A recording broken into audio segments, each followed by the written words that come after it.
Welcome. It's been a while, friends. Welcome to Love Life. I am Michael, a person in long term recovery, substance use disorder co occurring with mental health. I have a few earned acronyms: ADD, attention deficit disorder, PTSD, post traumatic stress disorder. And I always say that is an amusement park I never intend to pay for. I've been away for 3 months is because no excuses, me. Just battling the conditions within, working through the ickies and the funkies. Nothing detrimental happened. Just having the motivation to come on here, and I think that's part of managing the condition. So today we're going to talk about first and foremost. Um, we're here in another calendar year, 2025. So family, we made it. Family, we made it. So welcome to another. Hopefully, you've had some positive and experiences in 2024 and can continue moving towards your goals in 2025. And I encourage everyone, don't put demands on yourself that you may not be able to live up to. Realistic goals, right? We say smart goals, realistic goals. But anyway, that's a different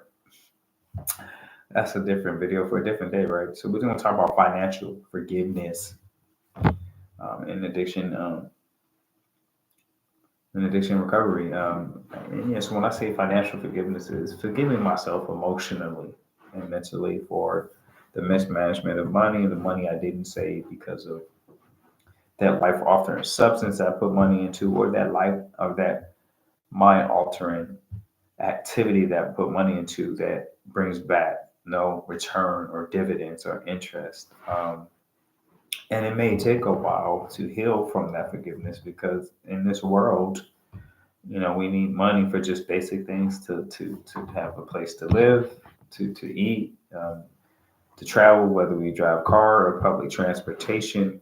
So it's always a financial thing, whether it's investing money or desire to invest, stock market and things that you always need a certain amount of money to do something in the system that we live in. And so a lot of times I remember where you know my numbers didn't add up because of you know my active addictions, and so therefore I was left shorthanded. And now that you know living in recovery, there's days I come up short, but there's also ways because I am in recovery that I can go and make the money I need to take care of it, and not always asking and borrowing because I'm in a better frame of mind, a better state of mind. And so the forgiveness I think comes with doing and living in it, living in recovery. And if we owe a personal loan, trying to take care of that. Also, part of the financial forgiveness is kept doing my best to catch up on my debts, and so that takes discipline. So, and that I might need to read some books or Google some stuff and find the method that works best for me for managing my finances. There's different approaches to that. So Google that ish. GTS, right? Google that stuff. Um, some people prefer to pay somebody. Some people look at a debt consolidation. It's all variations. Some people look at filing bankruptcy. I'm not here to tell you what to do. I'm here to encourage you to forgive yourself so you can move forward and make a plan for yourself financially. And I believe the forgiving yourself financially, will also relieve some emotional areas, emotional areas um, in your life, because usually that splurging, that impulse of using the money come from my addiction or come from not planning for the future. And so now, um, at the age I'm at, I'm nowhere near I want to be because of all the years of the past, the wreckage of my past, all the years past I mismanaged. But all I can do is put forth my best effort now to saving my money, managing my money, reconciling, reconciling my debts, um, and keeping my expenses manageable to what's necessary. For me personally, right now, I used to own a business, and so I have a few credit card bills left from the business, and so I don't have the money that I used to. So it's going to take me a little longer, and some may go into default, but I won't let that discourage me. I will continue to stay on top of it and see if I can make payment arrangements and make business deals, so I won't be penalized too much on the record and on my credit report. And so that's another thing, just staying on top of it and being responsible as possible and trying to make realistic payment arrangements if those companies allow. And so that's part of the financial forgiveness. And then keeping those commitments or arrangements that I made compared to the past, I didn't. I just made it to by myself that extra, 10 or 20 days, and then that service will end up being cut off, or I will end up getting reported to a collections agency and damaging my credit report further.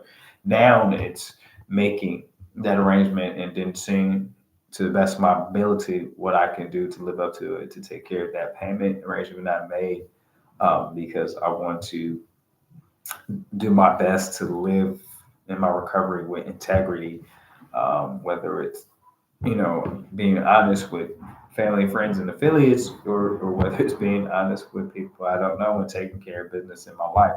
So you see, financial forgiveness is not just the money part, but it's really improving my character on the inside, keeping myself honest to myself and to others, right? Because if I use the money on credit or whatever, if I use the credit and then pay it back, I'm not being honest. So there's a lot to this forgiveness, not just pay your bills, but speak about my character, speak about my character and speaks volumes of my character and my condition.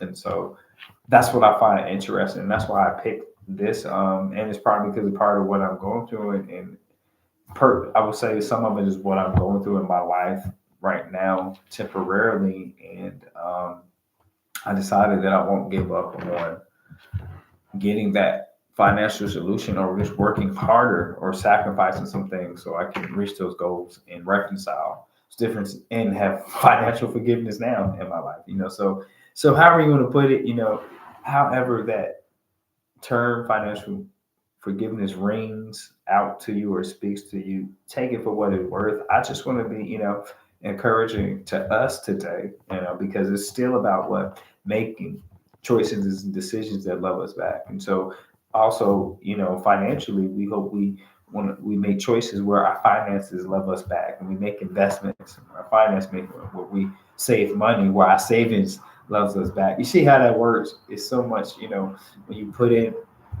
what we do now can impact us for the better or for the worse in the future, and that's our choice. That's our choice, right?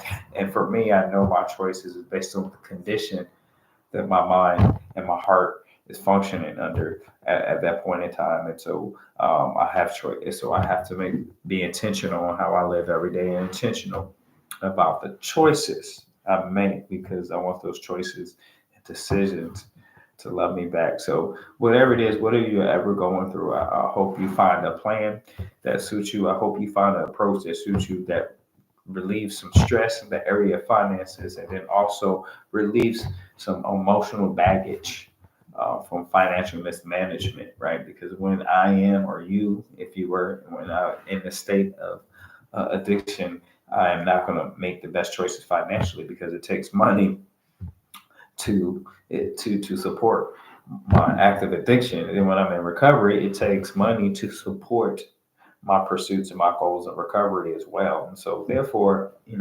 whatever it may be, I hope you're on the better side of financial transition in your life. And so therefore, until next time, my friends, I just want to say, just keep being the best version of you. You're great. We're here. 2025 is same thing. Some things, different year, same method though. Just one day at a time, man. Just love on you one day at a time. So until next time, make choices and decisions that love you back. Love life. Until next time.